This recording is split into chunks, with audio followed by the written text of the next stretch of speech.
عیب خودت را در دیگران جستجو نکنید. مردی متوجه شد که گوش همسر شنواییش کم شده است، ولی نمیدانست این موضوع را چگونه با او در میان بذاره. به این دلیل نزد دکتر خانوادگیشون رفت و مشکل را با او در میان گذاشت.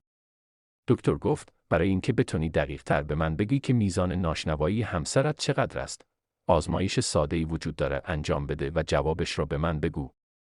در فاصله 4 متری او ایستاده شو و با صدای معمولی مطلبی را به او بگو. اگر نشنید، همین کار را در فاصله 3 متری تکرار کن. بعد در 2 متری و به همین ترتیب تا بالاخره جواب بدهد. آن شب همسر مرد در آشپزخانه سرگرم تهیه غذای شب بود و او در اتاق نشسته بود. مرد فکر کرد حالا فاصله ما حدود 4 متر است. بگذار امتحان کنم و سوالش را مطرح کرد. جوابی نشنید. بعد بلند شد و 1 متر به سمت آشپزخانه جلو رفت و دوباره پرسید و باز هم جوابی نشنید. باز هم جلوتر رفت، سوالش را تکرار کرد و باز هم جوابی نشنید. این بار نزدیک خانمش رفت و سوال کرد برای غذای شب چی داریم و این بار همسرش گفت عزیزم برای 4مین بار میگویم که مرغ پخته کردم.